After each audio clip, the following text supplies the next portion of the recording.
কিন্তু আল্লাহকে চিনতে হলে, আল্লাহকে পেতে হলে, আল্লাহর মারেফত হাসিল করতে হলে একটা আধ্যাত্মিক জ্ঞানের প্রয়োজন আছে। এই জ্ঞানটা আপনি কিতাবের মধ্যে পাবেন না।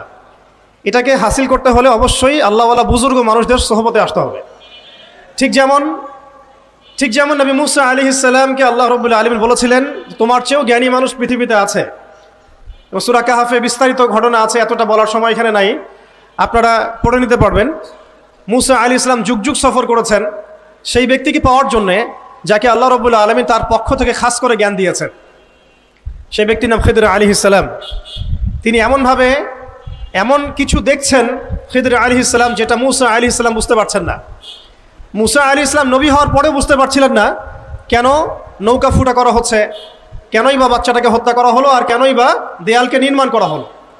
খিদর আলাইহিস সালামকে আল্লাহ রাব্বুল আলামিন এমন আধ্যাত্মিক জ্ঞান দিয়েছিলেন, আল্লাহর মারেফত দিয়েছেন, তিনি এমন কিছু দেখতে পাচ্ছেন দূর পর্যন্ত যেটা মুসা আলাইহিস সালাম বুঝতে পারছেন না।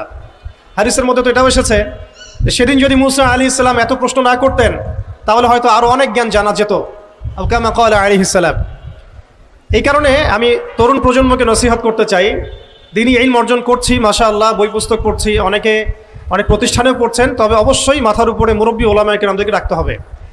এটা ব্যতীত যদি আমরা দিনের কাজ করতে চাই, কথা বলতে চাই, বা দিনের কোনো দাওয়াত তাবলীগ বা জিহাদের বিষয়ে আমরা ফিকির করি, সেখানে